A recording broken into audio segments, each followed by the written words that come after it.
adalah idzbah lillah, sembelihlah untuk Allah.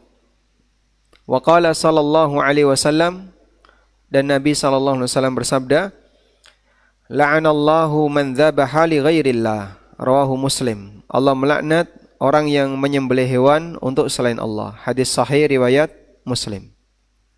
Baik. Termasuk di antara bentuk ibadah adalah menyembelih. Di antara bentuk ibadah adalah apa? Menyembelih.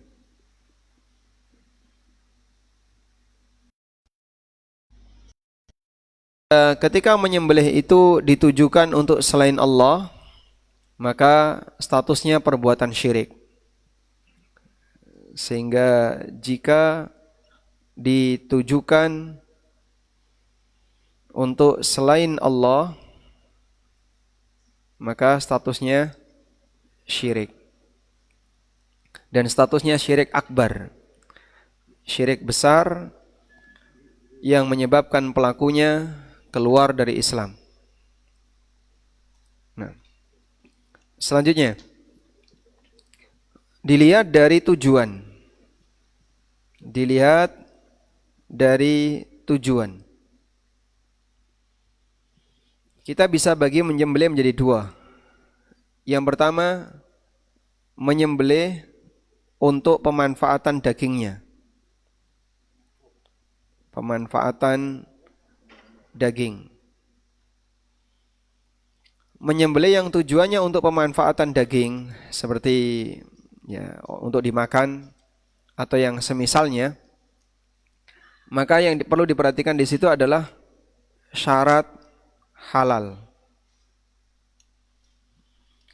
Yang perlu diperhatikan dalam hal ini adalah syarat halal. Bagaimana tata cara penyembelihan yang memenuhi syarat halal?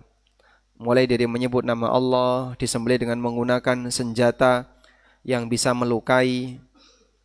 Tidak boleh dengan menggunakan senjata yang tidak bisa melukai. Jadi misalnya dipentung, itu nggak boleh. Karena harus mengalirkan darah. Untuk penyembelihan yang sifatnya pemanfaatan daging, cukup memperhatikan syarat halal. Sehingga di situ tidak ada syarat kesempurnaan binatang. Maka orang menyembelih ayam cacat, halal atau haram? Halal atau haram? Halal. Orang menyembelih kambing cacat, halal atau haram? Halal. Karena tidak ibadah menyembelih, tapi lebih kepada pemanfaatan daging. Yang kedua, menyembelih untuk persembahan. Menyembelih untuk persembahan. Kita bisa menyebutnya dengan sesajen. Inilah bentuk menyembelih yang sifatnya ibadah. Sehingga di sini statusnya menyembelih ibadah. Ada tujuan ibadah dari kegiatan menyembelih itu. Nah, menyembelih yang tujuannya untuk ibadah, di sana biasanya ada syarat kesempurnaan hewan.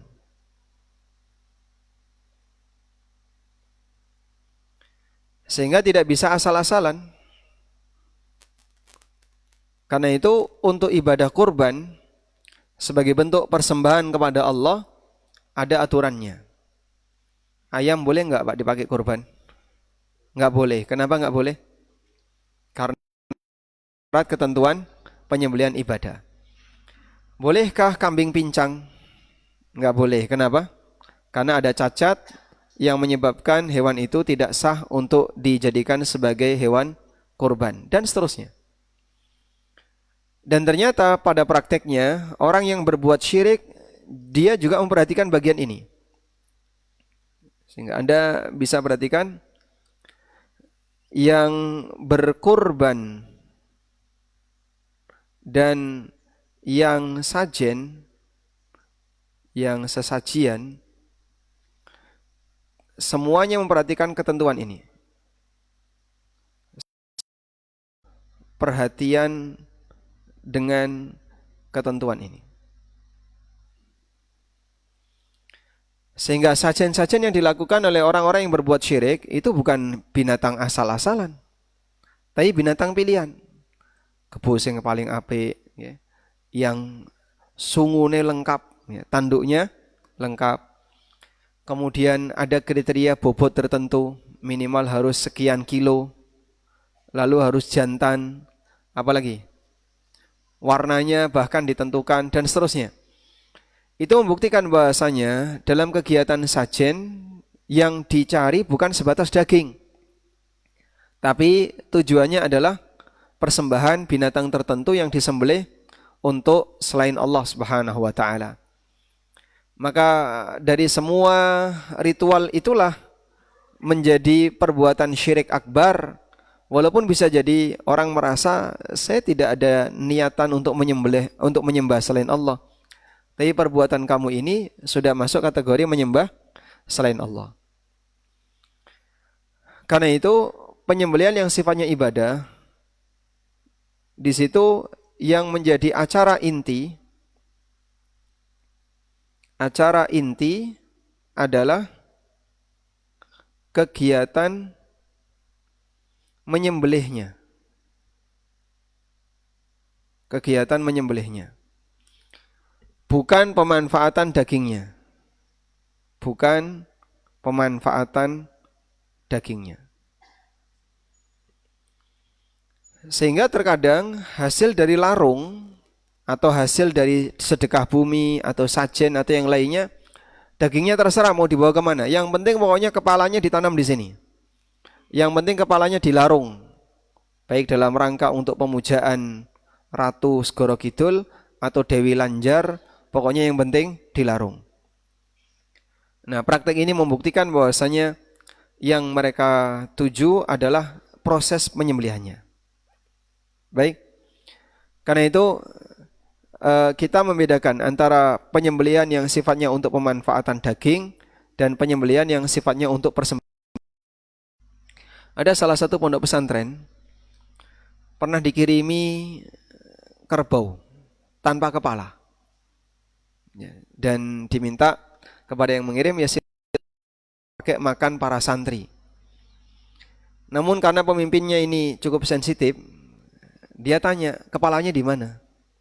Kepalanya untuk kegiatan yang lain. Kalau begitu kami enggak mau. Karena ini hewan yang disembelih untuk selain Allah. Ini binatang yang disembelih untuk selain Allah.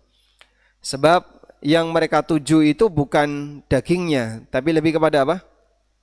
Lebih kepada proses penyembelihannya. Entah kepalanya dibuang, kepalanya dilarung, ditanam di tanah, atau apapun, itu enggak bakalan dicari, Pak.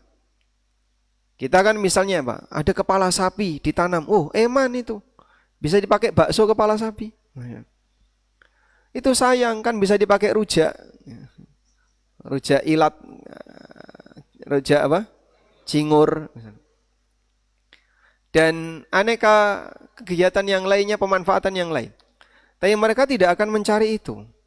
Karena persembahan ini dilakukan dengan memberikan kepala binatang untuk makhluk yang gaib, untuk jin dan turunannya jin. Oleh karena itu penyembelihan seperti inilah yang masuk pada kategori menyembah kepada selain Allah. Walaupun bisa jadi pelaku berkomentar, aku tidak menyembah selain Allah. Tapi perbuatan kamu ini sudah masuk kategori menyembah selain Allah. Nah, selanjutnya, menyembelih untuk selain Allah. Menyembelih untuk selain Allah ada dua. Yang pertama, menyebut nama selain Allah. Menyebut nama selain Allah saat menyembelih.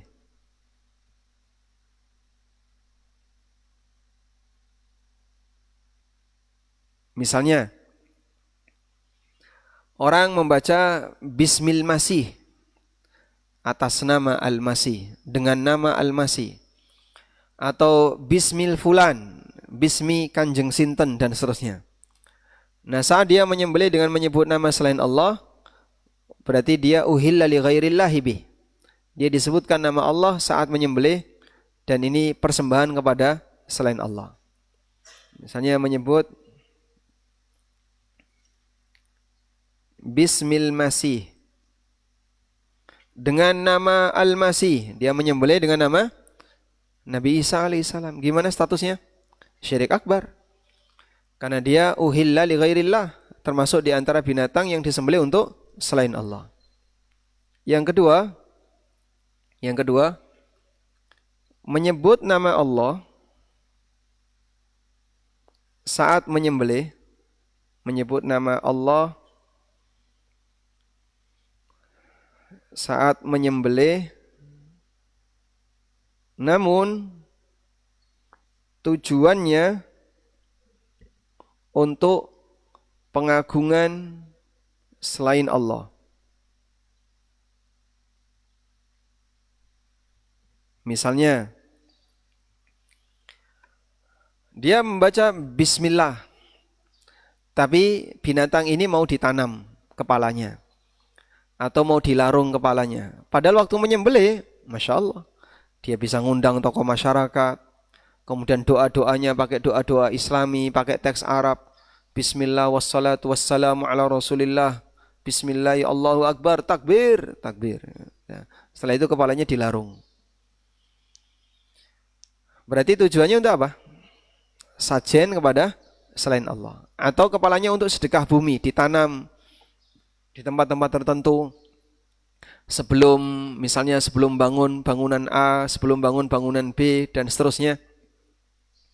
Kalau sampai seperti ini, walaupun yang bersangkutan membaca Bismillah, dagingnya haram untuk dimakan, karena ini menyembelih untuk selain Allah. Baik. Dan di masa silam ada juga orang yang dia ketika menyambut kedatangan tamu itu pakai cara seperti ini. Jadi tamu seperti ada gapura gitu ya, mungkin gapura yang sementara. Ketika tamu melewati gapura itu, hewannya disembelih. Setelah itu dilepas. Sehingga yang penting darah ditumpahkan dari binatang ini pada saat orangnya datang, sebagai bentuk penghormatan kepada orang itu. Ini masuk kategori menyembelih untuk selain Allah. Karena dia menyembelih dalam rangka untuk penghormatan dan pengagungan kepada selain Allah. Baik. Dan menyembelih untuk selain Allah tidak ada toleransi apapun bentuknya. Jika memang diniatkan untuk selain Allah, maka masuk syirik akbar. Semua binatang yang disembelih selain Allah, apapun jenisnya, baik binatang halal maupun binatang haram. Kalau yang disembelih babi, Pak, ya sama saja. Buatan kesyirikan. Apapun jenisnya adalah syirik. Baik. Kita masih ingat satu hadis yang mungkin Bapak Ibu sudah pernah mengikuti kajian tentang hadis ini. Dakhala rajulun al-jannata bidhubabin. Ada orang yang masuk surga dan ada orang yang masuk neraka gara-gara lalat. Dalam hadis yang diriwayatkan oleh Ibnu Abi Syaibah, Abu Nuaim dan yang lainnya, dari sahabat Salman Al-Farisi radhiyallahu anhu, Nabi sallallahu alaihi wasallam mengatakan, dakhalal jannata rajulun fi dhubabin wa dakhalan nara rajulun fi dhubabin. Ada orang yang masuk surga gara-gara lalat, dan ada yang masuk surga ada yang masuk neraka gara-gara lalat. Qalu, maka para sahabat bertanya, kaifa dzalika ya Rasulullah? Bagaimana itu bisa terjadi ya Rasulullah? Qala, Nabi sallallahu alaihi wasallam bercerita, marra rajulani ala qaumin lahum sanamun. Ada dua orang yang melakukan safar, lalu dia melewati sebuah kampung. Nah, kampung itu punya berhala. La yajuzuhu ahadun hatta yadhbahalahu. Tidak boleh ada seorang pun yang melewati kampung ini sampai dia berkorban hatta yuqarriba lahu syai'an. Sampai dia berkorban untuk berhala ini apapun bentuknya. Faqalu li ahadihima. Akhirnya dua orang tadi ditangkap. Kampung ini punya aturan, kalau mau lewat tidak boleh kecuali harus berkorban untuk berhala kami. Ya sudah, kami enggak jadi lewat, enggak bisa. Sudah masuk enggak bisa keluar, enggak boleh lewat sampai apa? Berkorban untuk berhala kami. Faqalu li ahadihima, akhirnya mereka menangkap orang yang pertama. Qarrib, ayo kamu harus berkorban. Faqala, lalu orang ini mengatakan, laisa indi syai'un uqarribu. Aku enggak punya binatang yang bisa dipakai korban. Qalu, mereka menjawab, qarrib walau dzubaban. Pokoknya sembelih apapun walaupun dengan seekor lalat. Faqarraba dzubaban, akhirnya dia pun diizinkan, kemudian akhirnya dia menyembelih seekor lalat. Fakhallu sabilahu fadakhalan nar. Kemudian dia dilepas, boleh keluar dari kampung ini, dan si itu belum bertobat sampai mati, maka dia masuk neraka. Wa qalu li ahadihima lil akhar, lalu orang yang kedua ditangkap. Qarrib, ayo kamu harus berkorban. Faqala, lalu orang ini mengatakan, ma kuntu li uqarriba li ahadin syai'an dunallahi azza wa jalla. Aku tidak mau untuk berkorban kepada siapapun selain Allah. Fadarabu unuqah fadakhalal jannah. Mereka pun memenggal kepala orang ini dan dia masuk surga. Jadi bukan masalah sepele cuman lalat, tapi ketika itu dipersembahkan kepada selain Allah, walaupun yang dipersembahkan hanya seekor lalat, statusnya bagaimana? Syirik akbar. Baik. Dan Nabi SAW bercerita seperti ini untuk kejadian masa silam.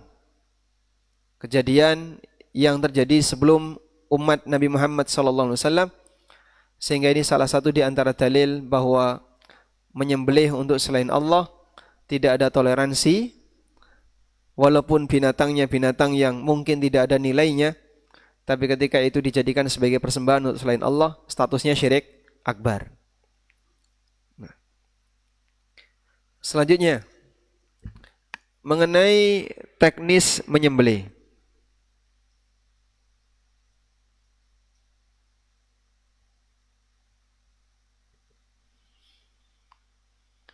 Pada ayat yang tadi dibawakan oleh penulis, yaitu tepatnya di surat Al-Kautsar, fassalli li rabbika wanhar, kerjakanlah salat untuk Rabbmu dan sembelihlah kurban. Inhar maknanya adalah id. Nah, di sini menjelaskan tentang ada dua istilah ma'ruf berkaitan dengan teknis menyembelih. Dua istilah ma'ruf. Yang pertama adalah menggunakan teknik apa? Az-zabah. Az-zabah.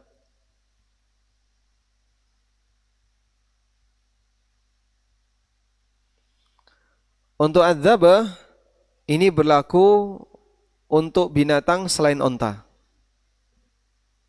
Berlaku untuk selain onta. Caranya adalah dilukai di bagian ujung leher. Yang paling dekat dengan kepala. Di sini ya, yang paling dekat dengan kepala ini zabah. Yang kedua ada teknik an-nahar.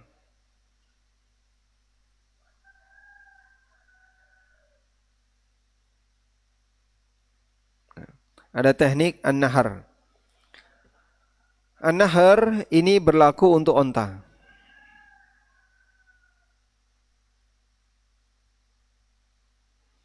yaitu dia dilukai di bagian pangkal leher, labbah namanya, labbah, pangkal leher. Pangkal leher berarti di mana? Di bawah. Pangkal leher di bawah. Ya? Itu namanya apa? Nahar. Maka kalau ada orang, nah, itu berarti dzabah, bukan nahar. Tapi kalau dia berisyarat, nah itu nahar. Baik. Dan Husain radhiyallahu anhu dibunuh oleh Syamr ibnu Dzil Jaushan di nahar. Ditusuk dengan tombak di nahar beliau. Bapak bisa lihat ya. Ini ada pertemuan dua tulang. Nah, yang bolong tengahnya inilah yang ditusukkan kepada sahabat Husain bin Ali radhiyallahu anhuma. Dan dua teknik ini sesuai dengan posisinya. Oleh karena itu sapi tidak boleh nahar. Nanti dia nggak mati-mati. Kambing juga sama. Tapi onta dan yang sejenis dengan onta, cara menyembelihnya dengan cara dilukai bagian bawah. Baik. Sehingga mana yang lebih gampang, nyembelih sapi atau onta? Yang lebih gampang yang mana? Onta. Onta itu kata Allah Subhanahu wa taala disembelih dengan cara berdiri. Wadhkuru smallahi 'alaiha sawaf. Fa idza wajabat junubuha faqulu minha wa at'imul ba'isal faqir. Dan sebutlah nama Allah sawaf. Sawaf itu artinya ontanya berdiri dengan menggunakan 3 kaki. Coba kita lihat di sini. Sawaf. Di surat Al-Hajj ayat 36 Allah Subhanahu wa taala berfirman, "Wal budna ja'alnaha lakum min sya'airillah lakum fiha khair fadhkuru smallahi 'alaiha sawaf." Sebutlah nama Allah ketika menyembelih unta itu sawaf, dalam kondisi sawaf. Dan yang dimaksud sawaf adalah qaimun ala thalathi arjul. Dia berdiri dengan menggunakan 3 kaki. Karena 1 kaki ditekuk. Yang ditekuk kaki yang mana? Yang ditekuk yang mana? Salah satu kaki depan. Sehingga kaki depannya ditekuk, terus diikat. Maka dia berdiri 2 kaki belakang, 1 kaki depan. Nah, yang menyembelih datang dari depan. Maka unta ini nggak bisa nendang. Karena kaki satunya ditekuk. Kalau dia nendang, jatuh dia. Nah, sehingga tinggal 1 kaki, yang depan dia nggak bisa nendang. Maka tinggal dilukai bagian depannya. Nah. Taib. Dan di sini penulis menyebutkan firman Allah Ta'ala, "Fasholli li rabbika wanhar." Kerjakanlah salat untuk Rabbmu dan sembelihlah korban. Sebenarnya ada dalil yang mungkin lebih mendekati, yaitu firman Allah Subhanahu wa taala, "Qul inna salati wa nusuki."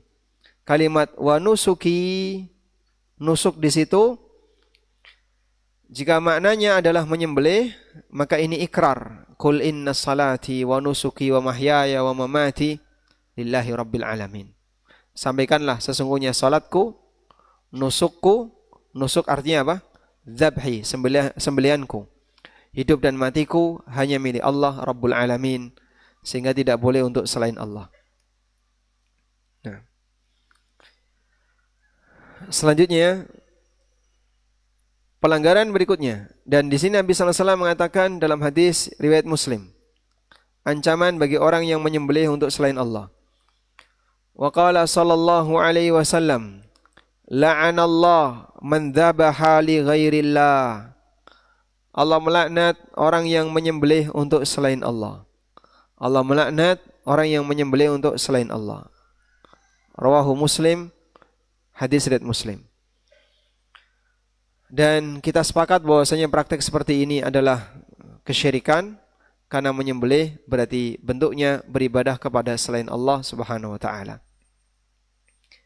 Sehingga Anda bisa renungkan betapa mahalnya iman. Modalnya sama, binatang yang dikeluarkan sama, usahanya sama, tapi hasilnya yang satu mengantarkan ke surga, yang satu menjerumuskan ke apa? Karena yang bersangkutan tidak punya iman. Sehingga menyembelih pada posisi dia tidak punya iman, maka bisa menyebabkan pelakunya kekal di neraka. Kita berlindung kepada Allah Subhanahu wa taala, semoga diri kita dan anak keturunan kita dijauhkan dari Allah, dijauhkan oleh Allah dari semua jenis persembahan kepada selain Allah. Kita lanjutkan ke pertanyaan nomor 12. Pertanyaan nomor 12 berkaitan dengan tawaf di selain Ka'bah. Tafadhol. As-su'al ats-tsani 'ashar. Hal natufu bil quburi litaqarrubi biha? Al-jawab, la natufu illa bil Ka'bah. Qala ta'ala wal yatufu bil bait wal yatawafu bil baitil atiq. Surah Al-Hajj. Wa qala sallallahu alaihi wasallam man tafa bil baiti sab'an wa shalla rak'atain kana ka'idki raqabah. Sahih rawahul Ibnu Majah. Hal natufu bil quburi litaqarrubi biha?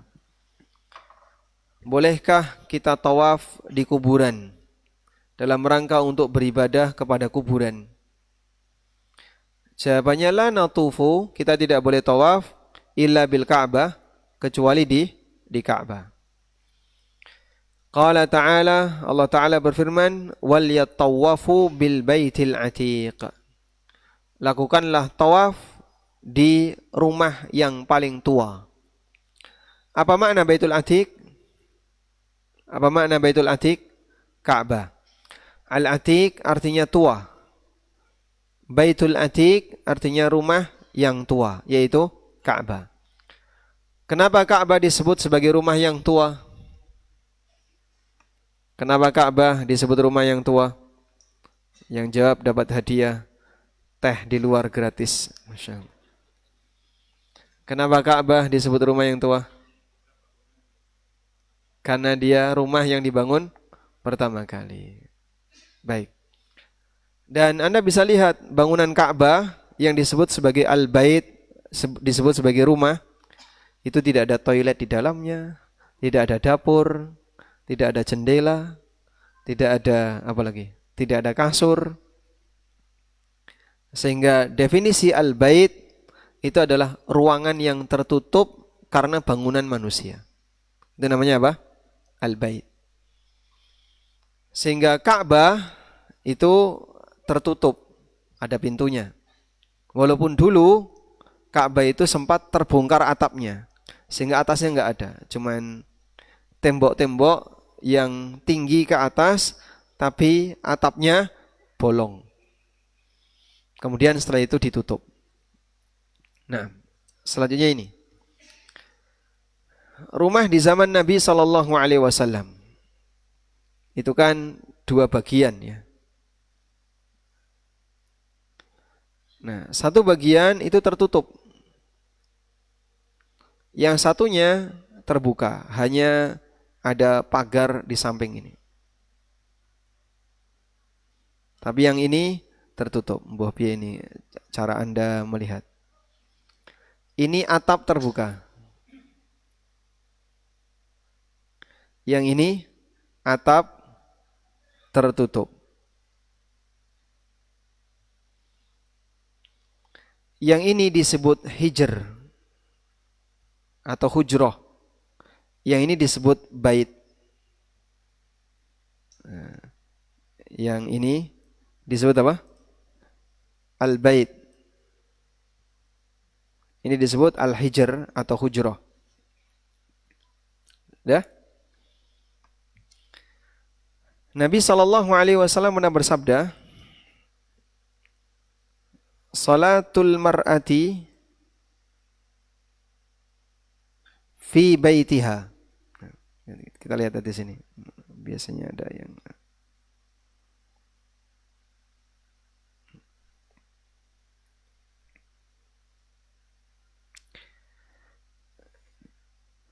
dalam hadis riwayat Abu Dawud dari Abdullah bin Mas'ud.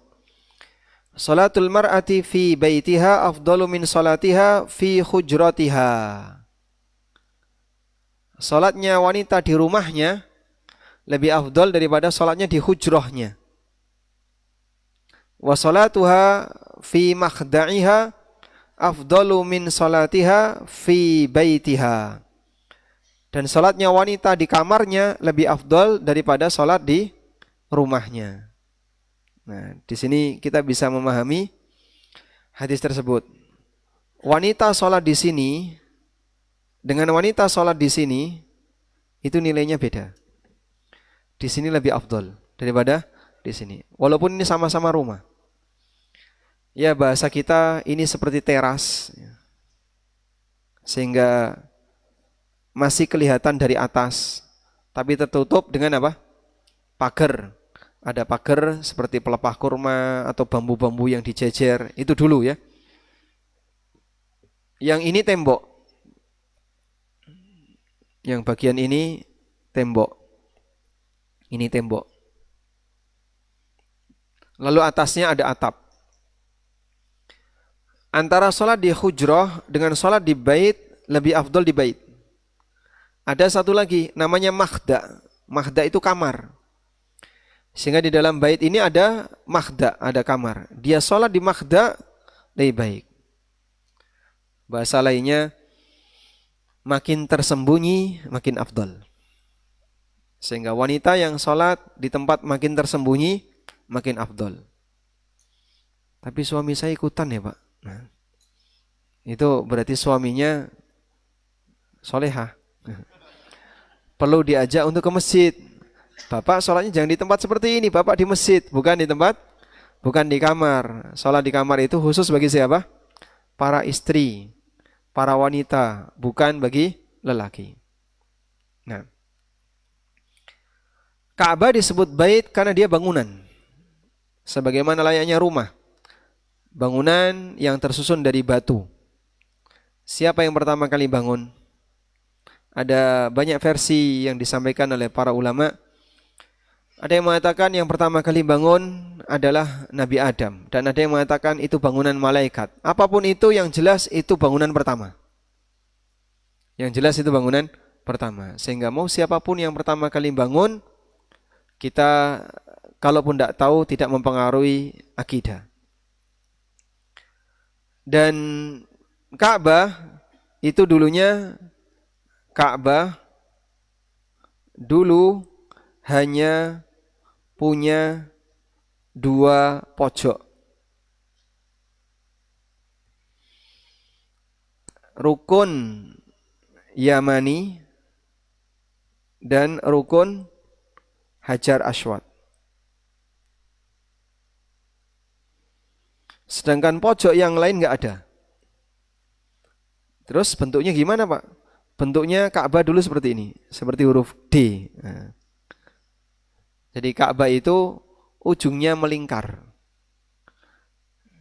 Yang ada pojoknya hanya 2. Rukun Yamani dan rukun Hajar Aswad. Lalu di zaman jahiliyah ketika terjadi banjir sampai kemudian Ka'bahnya ini roboh, akhirnya direnovasi, kemudian Ka'bah itu tidak bisa ditinggikan untuk bagian sisanya.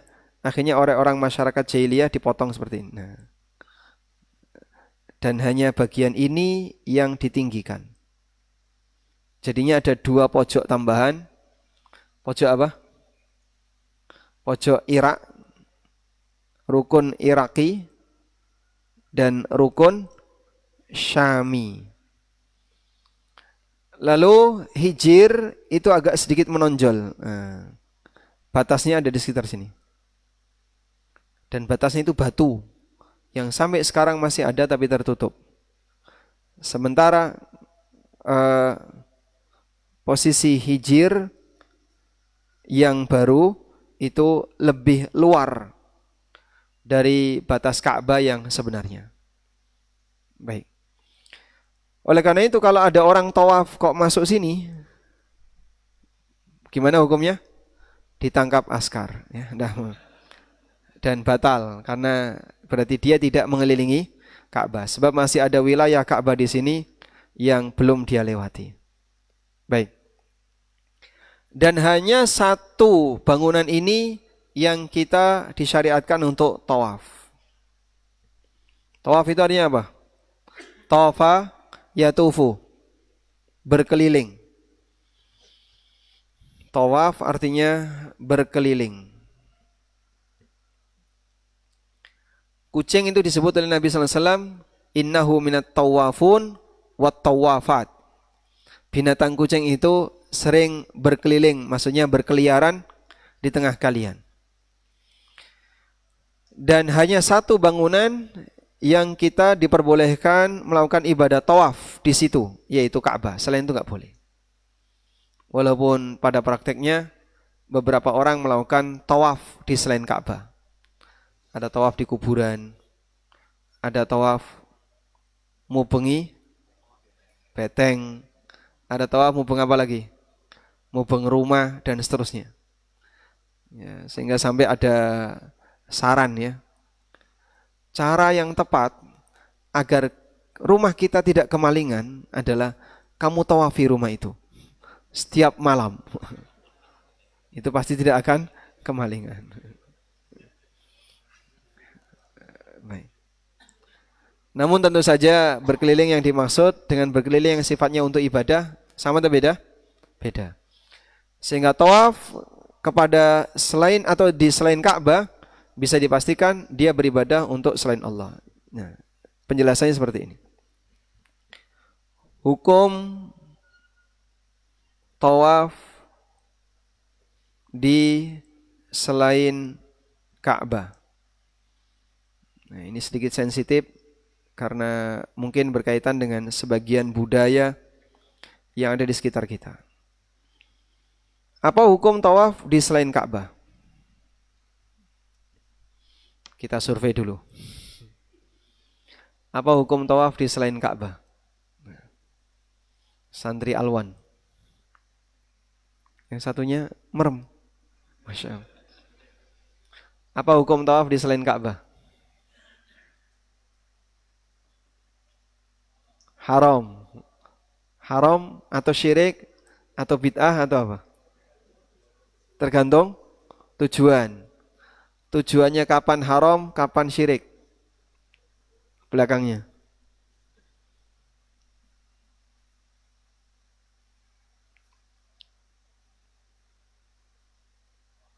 Kalau haram, baik, boleh ask the audience. Sampingnya. Baik, betul sekali bahwa hukum tawaf di selain Ka'bah tidak serta-merta bisa kita hukumi syirik akbar. Karena tergantung dari tujuan. Tawaf di selain Ka'bah jika tujuannya untuk tujuan keamanan atau tujuan yang semisal, apa hukumnya? Mubah. Sehingga misalnya orang keliling kampung, keliling rumah, dan seterusnya untuk nyari tikus yang kabur, apa hukumnya? Boleh. Kamu muter-muter terus ning kene kok kaya wong tawaf. Nyari tikus. Hukumnya mubah. Pak, ini kan enggak ada hubungannya dengan ibadah. Betul sekali. Ini bukan ibadah. Ini non ibadah. Baik. Yang kedua, tawaf untuk tujuan pengagungan.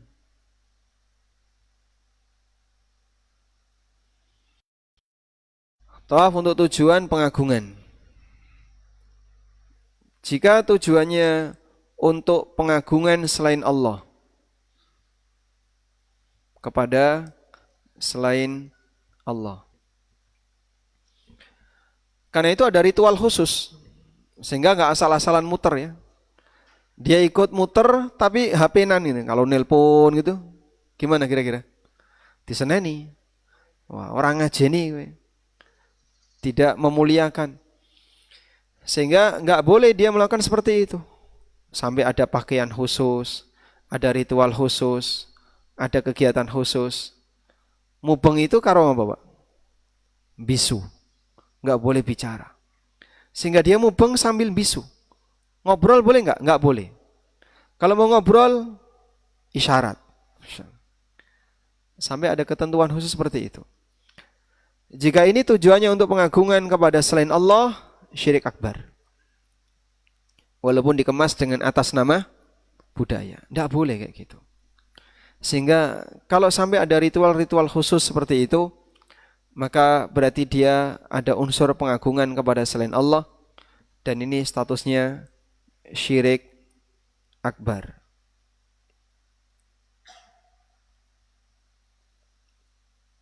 Baik. Kemudian yang kedua, tidak diiringi pengagungan.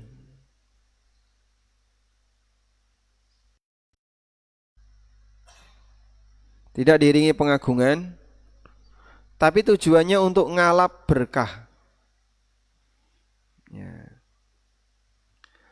Jadi saya melakukan seperti ini, minangka ngalap berkah.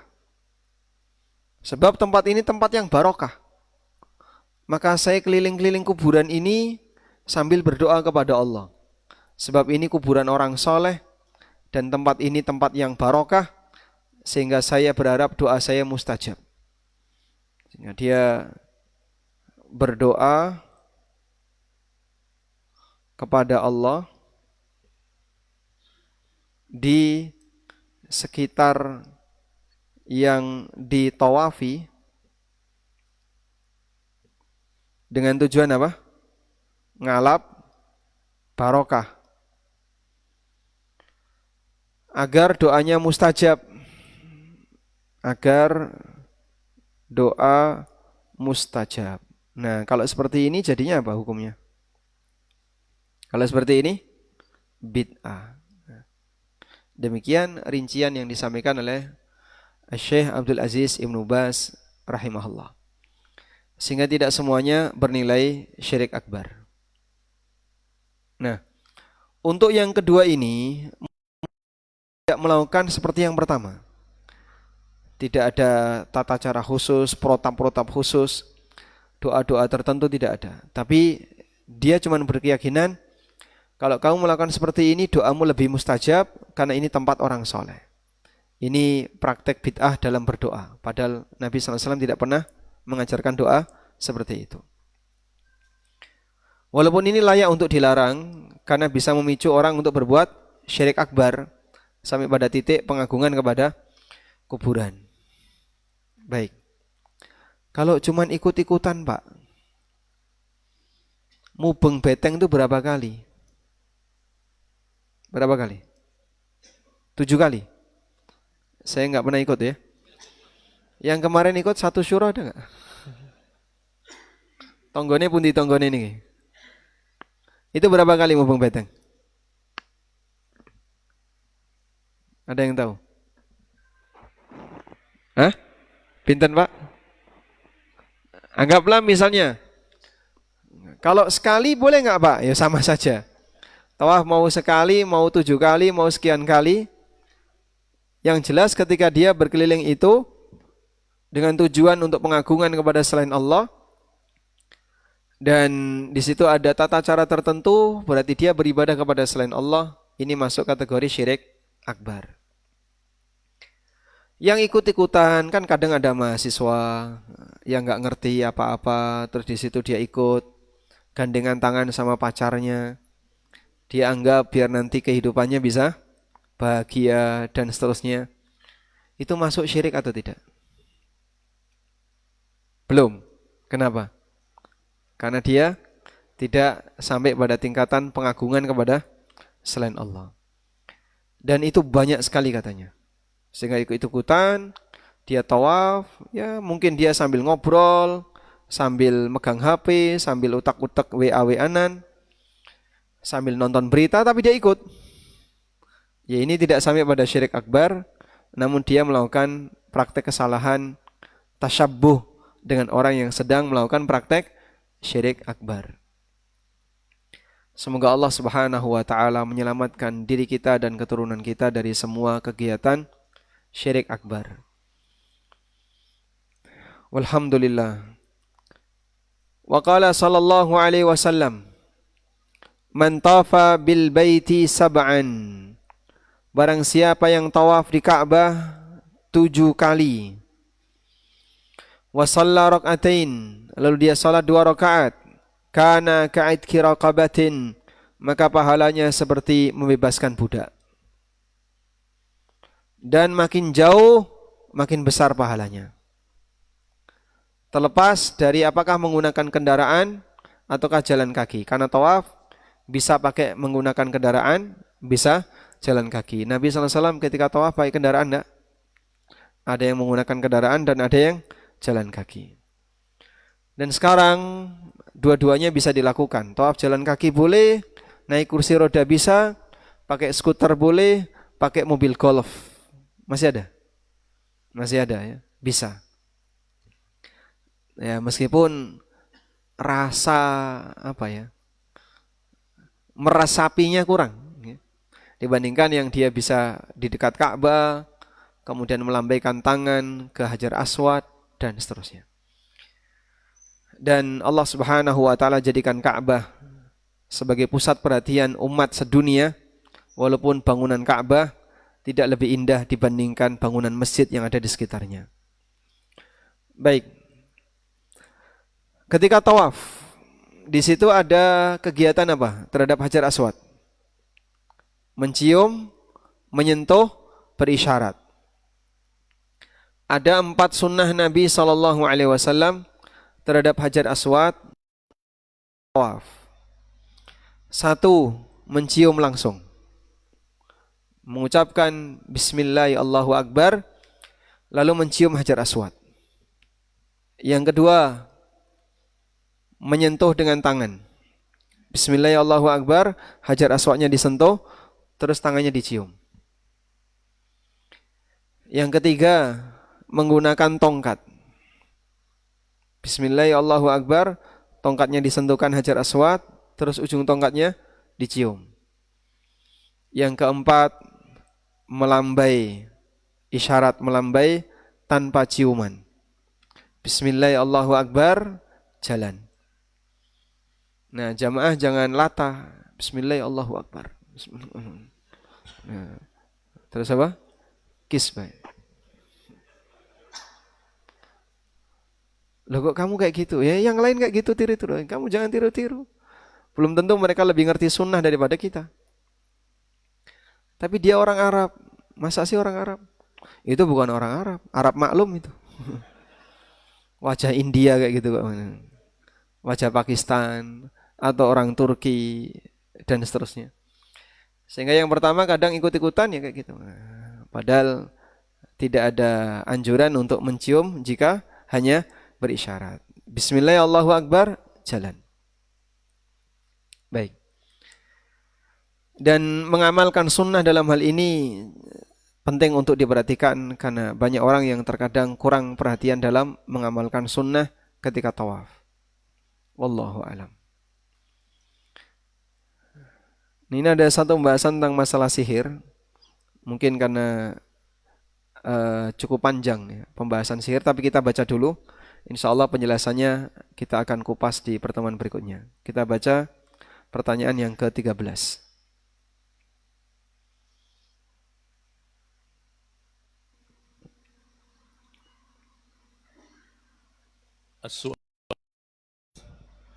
Al-thalith ashar. الثالث عشر ما حكم الشر الجواب السحر من الكفر قال تعالى ولكن الله شياطين كفروا يعلمون الناس السحر سورة البقرة وقال صلى الله عليه وسلم استنبوا السحر السبع الموبقات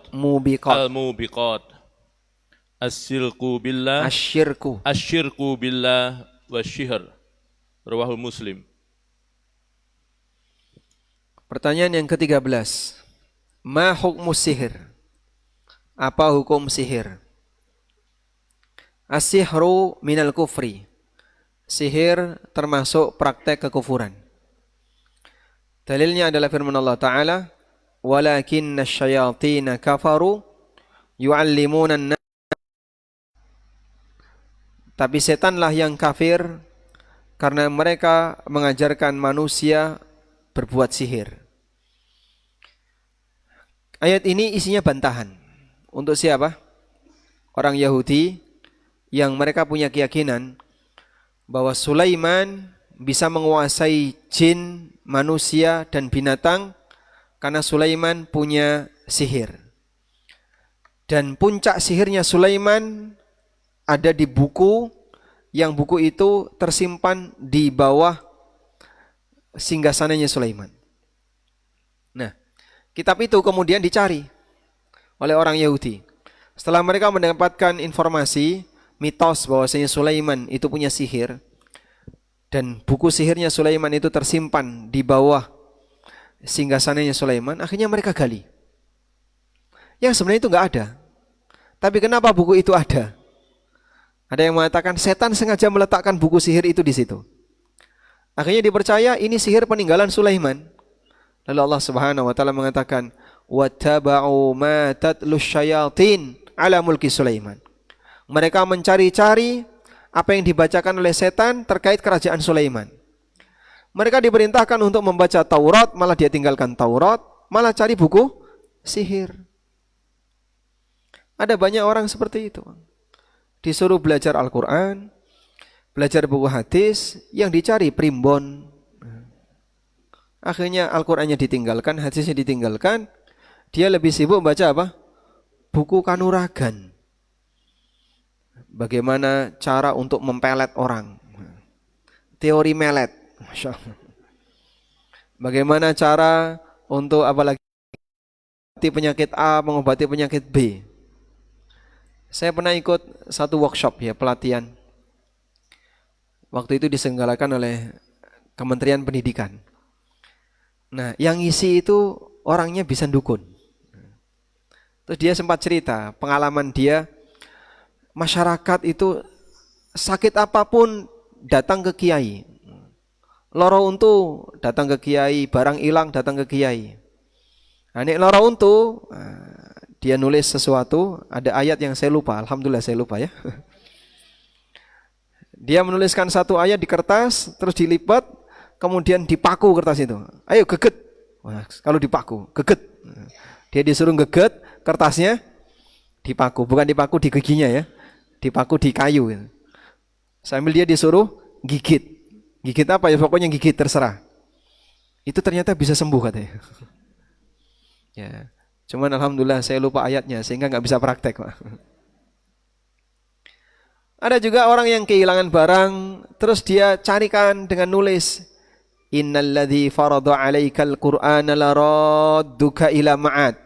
Ditulis di kertas, dicelupkan ke dalam air, dibacakan, terus diminum. Barangnya bisa balik. Ini saya belum uji coba ini. Subhanallah.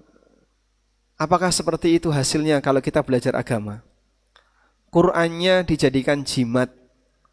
Akhirnya justru Al-Quran dijadikan sebagai kamuflase praktek sihir. Diperintahkan untuk membaca Quran, diperintahkan membaca hadis Nabi SAW. Bagian ini tidak dipelajari, malah yang dipelajari wattaba'u ma tatlu syayatin 'ala mulki Sulaiman. Yahudi kayak gitu. Disuruh baca Taurat, baca Injil, malah yang dipelajari nyari kitab sihir.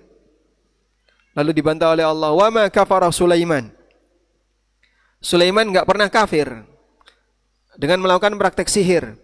Walakinna syayatina kafaru. Tapi yang kafir adalah setan. Yu'allimuna an-nasa sihra. Allah kasih alasan.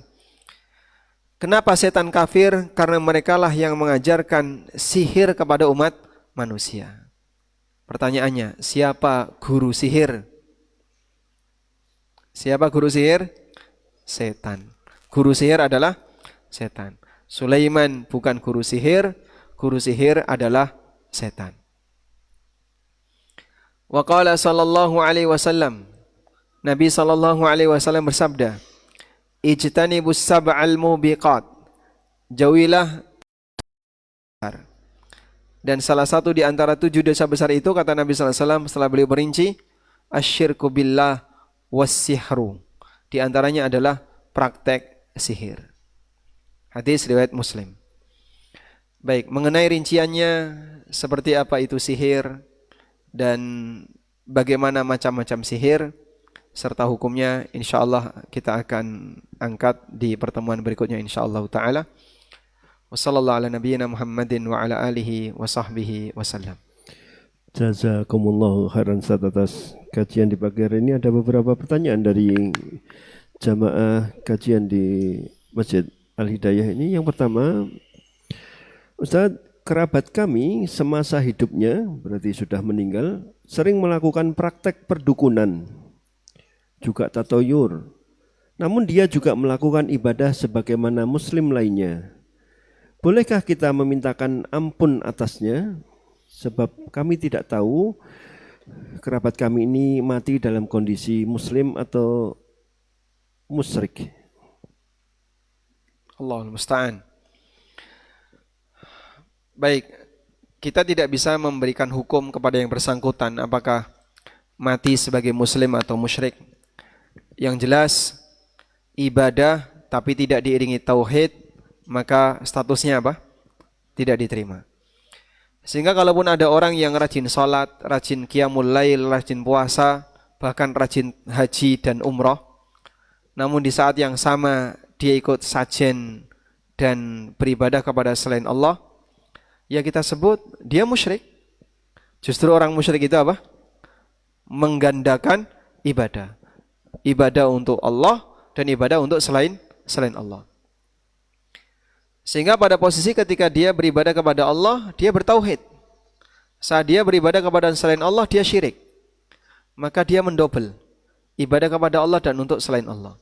Dan praktek ibadah semacam ini menyebabkan, atau ibadah dia kepada selain Allah menyebabkan seluruh ibadahnya enggak berlaku. Allah Subhanahu wa taala berfirman, "La in asyrakta la yahbatanna 'amaluk." Kalau kau berbuat syirik, seluruh amalmu batal. Bagaimana kalau yang bersangkutan main perdukunan sampai akhirnya meninggal dunia, yang kita enggak tahu apakah dia mati muslim atau mati non muslim? Sebagai saran, Anda bisa doakan dengan cara dikembalikan kepada ilmu Allah, sehingga bentuknya doa yang gantung. Ya Allah, jika saudara saya itu mati muslim, ampunilah dia, rahmati dia, sayangi dia, luaskan kuburannya, masukkan dia ke dalam surga, dan seterusnya. Sebagaimana kita mendoakan seorang muslim. Anda bisa baca seperti itu, sehingga digantungkan kepada ilmu Allah. Dan Allah yang paling tahu apakah dia ini mati muslim ataukah mati dalam posisi musyrik.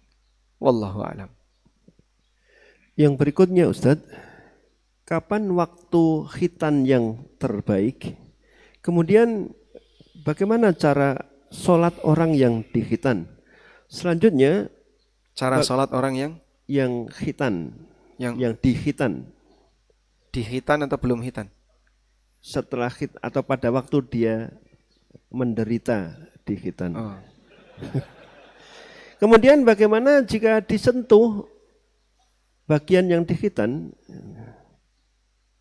Disentuh? Tidak tahu nih. Pertanyaannya, bagaimana disentuh orang yang dikhitan, atau bagaimana mungkin jika disentuh bagian yang dikhitan? Disentuh orang yang belum dikhitan mungkin ya. Nah. Mungkin seperti itu. Baik, coba kita kasih rincian tentang waktu khitan. Ada satu riwayat Bukhari mengenai khitannya Nabi Ibrahim. Usia berapa Nabi Ibrahim dikhitan? Nabi SAW mengatakan, ikhtatana Ibrahimu wa huwa ibnu thamanin. Ibrahim dikhitan di usia 80 tahun. Wa kana yakhtatinu bil qaddum.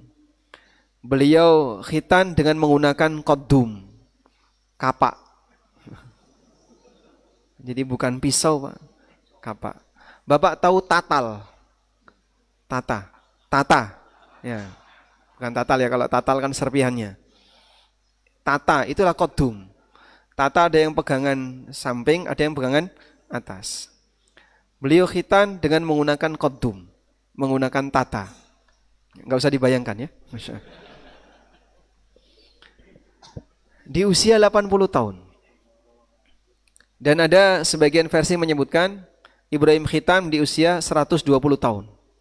Intinya beliau khitan setelah beliau jauh sudah sepuh, baru beliau khitan. Umur Ibrahim berapa, Pak? Wallahu alam. Namun yang jelas di usia 80 tahun dalam riwayat Bukhari, beliau baru khitan. Lalu berkaitan dengan khitan bagi umat Muhammad sallallahu alaihi wasallam. Tentu saja kan tidak harus nunggu 80 tahun ya. Waktu khitan yang tepat kapan?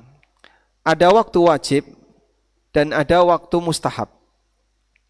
Waktu mustahab untuk khitan adalah khitan sebelum balik. Agar nanti ketika dia balik, sholatnya dalam keadaan sudah terkhitan. Karena batas dia wajib sholat adalah ketika balik. Sementara khitannya disiapkan sebelum balik. Yang kedua waktu wajib. Waktu wajib adalah segera setelah balik.